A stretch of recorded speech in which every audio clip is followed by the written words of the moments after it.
Vinyl community, I'm back to do a recent vinyl finds video, and feels like it's been a while since I did one of these. I have some great stuff to show you today, but before I do, make sure to subscribe if you haven't, so you don't miss out on anything that I produce out to the YouTube world. And after you've seen this video, if you liked it, give it a thumbs up, because that really helps to spread the message of records.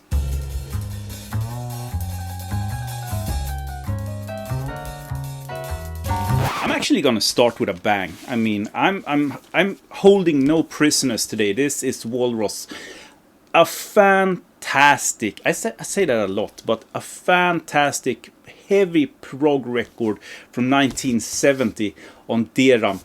This is what as a collector, this is the wet dream right here.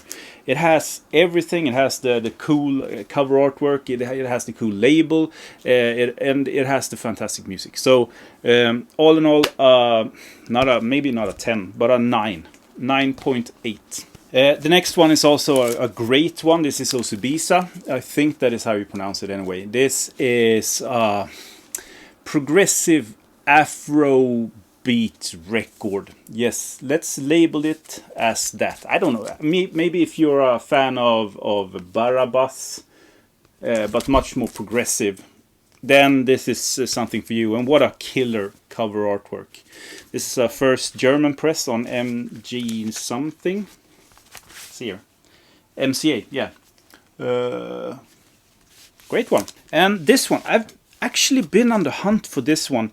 And not only like this specific press, but this record overall. I had a repress, I sold it. I didn't feel it sounded that good. I wasn't really intrigued when I listened to it, and I wanted to really be invested in listening to it. So in a way, I haven't really heard this record until now. I think this is the German press of this 1970, so a reissue, and it's the Plastic Factory with Captain Beefheart and his Magic Band. So this is actually safe as milk, just a handful of years after the original press came out, but with a completely different cover. This is from a chicken factory or something like that. Just a strange, very haunting cover, which was intriguing when I first found it online, so I put it in my want list. Found it in a fair this summer on Buddha Records. Sounds good. I have nothing to compare it to except for that reissue that I had that didn't sound good. This sounds great. So glad to add this to the Beefheart collection. But I still need a US press, early one of Safe as Milk. That would be awesome. Yeah, on the same fair this summer, I found this one. I'm so glad I did. I mean, this is such a killer record. I've been on the lookout for this for as long as I've been collecting. And you don't see these every day here in Sweden. This is the first US press on cassette of Howlin Wolf's new album. He doesn't like it. He didn't like the electric guitar at first either. I mean, this is a mammoth of a fussed out psych record. If you haven't heard this, go do yourself a favor and check it out right now. This is not a blues record per se. I mean, obviously it's a blues record, but there are more in sort of kinship with psychedelic and heavy psych than anything else, in my opinion.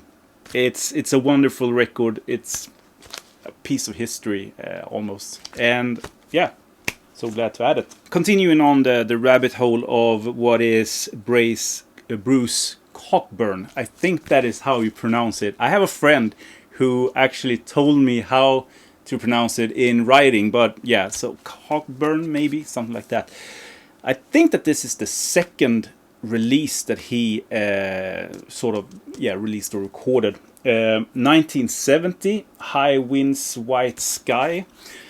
Very cool, minimalistic, almost not minimalistic, but very sort of bleak cover artwork, which suits the record fantastically.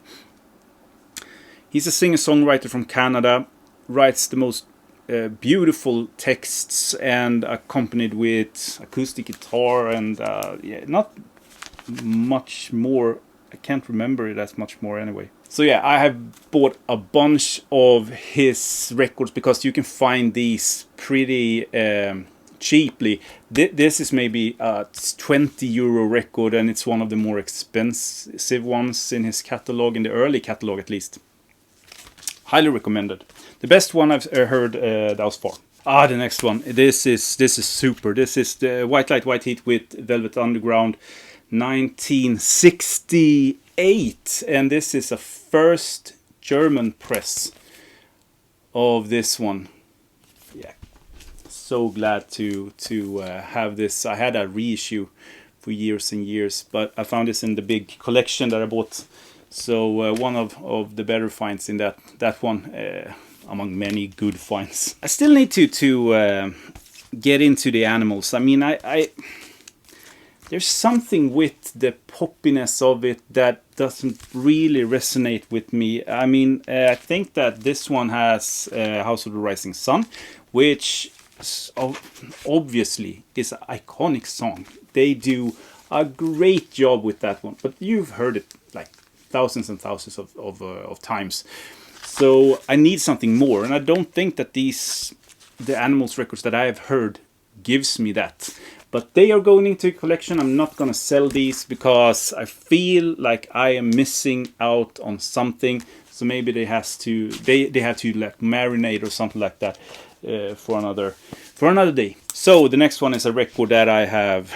I can't believe that I don't own this already. I've had it in my hand several times. I wanted a US press with a 3D cover.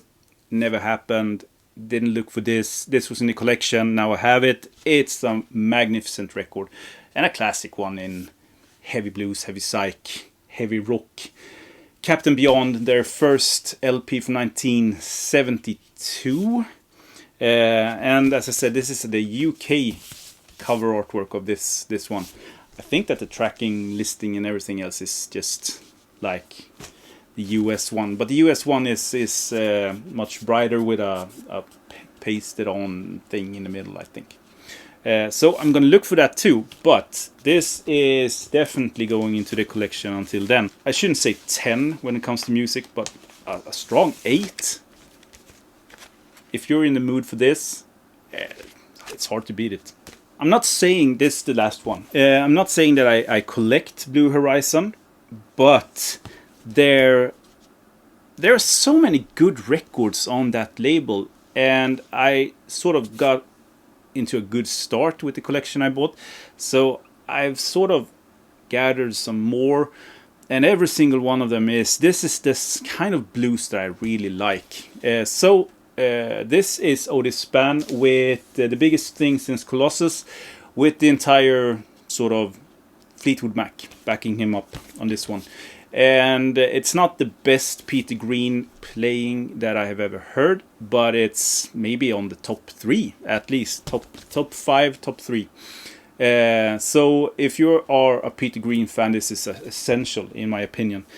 But Otis Spann, great voice, great piano, everything just works. And the Blue Horizon label is definitely one that I'm going to keep on checking out, see if I can find them cheaply. It's an expensive one too. It's not like Vertigo Swirl expensive, absolutely not. But they are a little bit hard to find if you go for the original pressings, UK pressings. So yeah, that's it. Pretty short one, but yeah.